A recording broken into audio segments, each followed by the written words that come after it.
aspects of sustainability. So we keep pushing for it. And it's true that now we are more and more communicating it on our brands. Each of our brands is also communicating with its consumers about what they do and what the group does in terms of sustainability. It becomes more and more an important factor for consumers too. So what's important for the consumer? Is it the recycling? Is it the where you go and get the products? Is it the supply chain? Is it animal testing? It's a bit everything. Animal testing is over now, and it has been over for many years. But now it's about, you're right, it's about plastic, it's about the quality of the ingredients, is how we solve them. But it's also how the company behaves. Consumers want to make sure that the product they are buying comes from a very serious and responsible company. That's a very important element for them. So that's why we are communicating more and more. It's not at all greenwashing, or it has not a commercial intention, but it's more a question to inform the consumers really well. And this translates into sales? Yeah, I hope so. I hope so. For the moment, it's not. We don't do it for that. We do it in an effort of transparency, of communication. But ultimately, I think that sustainability of the behavior of the company will translate in sustainability of good sales. How much more work, Jean-Paul Egon, do you need to do on diversity and inclusion to be on a place where you're happy where L'Oréal is? But, we are pretty good already. We were recognized as one of the top 10 companies in terms of diversity and inclusion worldwide recently, and we got a recognition for that. We started on diversity many years ago. I remember that when I was in the States in 2004, I created the first Chief Diversity Officer. It has always been the top priority on our ethics at the company. We did an intense training for all our managers, 20,000 people already 15 years ago. So this is super important. It's true that it has to be a permanent effort, because you have permanently to repeat it and make sure that it's a priority for the company. But it's very much at the top of our priorities. But I guess, you need to work on two fronts, right? So part of is what you're saying, if that culture is indeed at L'Oréal, just to keep it going amongst your staff, to make sure that there's, gender and diversity, inclusion, and everything like that. But also, I get what the beauty industry portrays in campaigns. Absolutely. And things like that. Absolutely, but that, I think, has been really taken in charge by our brands. If you see our different brands, they are really now mirroring the society. And the beauty they express is a real, complete, diverse and inclusive beauty. So you're right. It's a very important point, but this has been really taken in charge by the brands. Do you think 2020 was a turning point because we talk a lot more about diversity and race? I think in general it was a turning point, but honestly not really for us because it has been an effort and push that we started almost 20 years ago. But it has been a reminder that we have to push always stronger.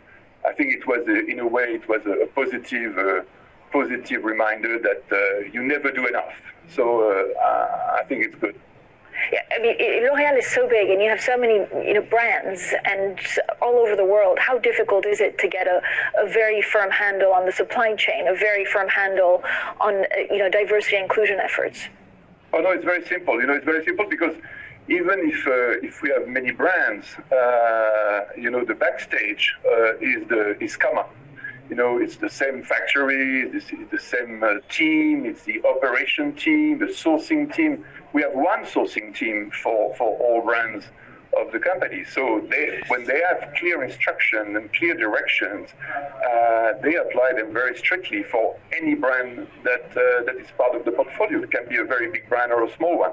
So that's why also the measures that we are taking are always very strictly applied. There is no room for doing differently. How much are you spending actually on research to make sure that some of your packaging is sustainable, is recyclable?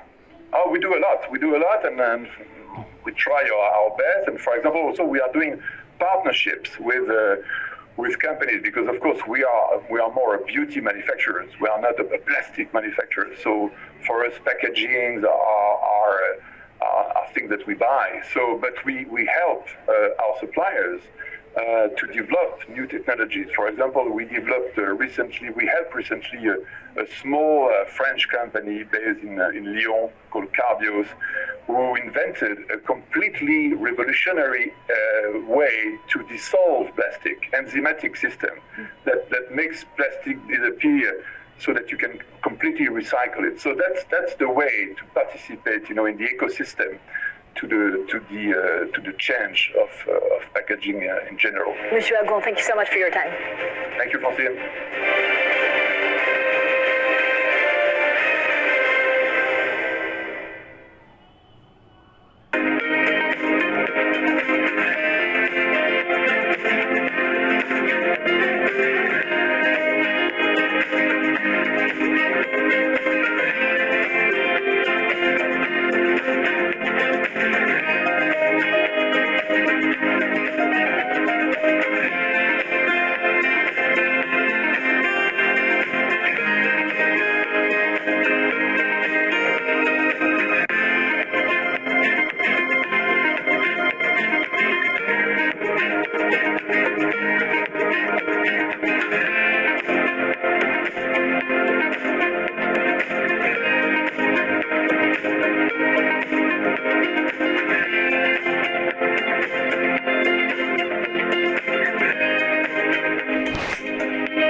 It's been 1 year since the first known coronavirus cases emerged in Wuhan, China, with nearly every country in the world now impacted.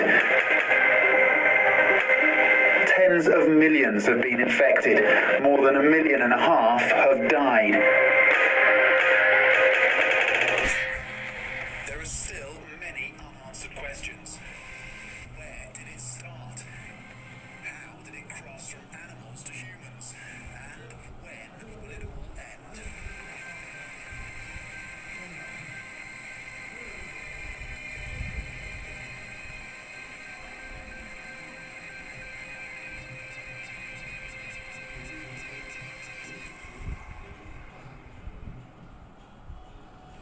I'm Tom Mackenzie in Beijing. You're watching a Bloomberg Quick Take Pandemic Special. Let's start in Wuhan, the city where COVID-19 first cut its deadly swathe. Bloomberg News' Emma O'Brien went to the Huanan wet market, the site of what may have been the first super spreader event. These guys are following us as we leave the market.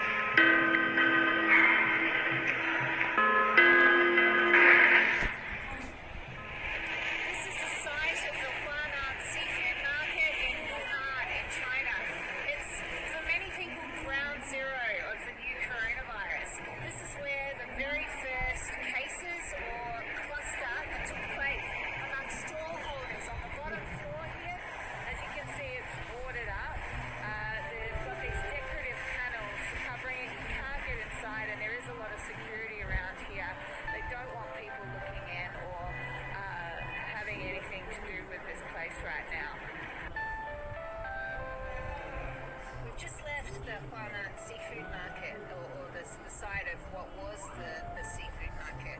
and we definitely did get some attention from security. Was it the first place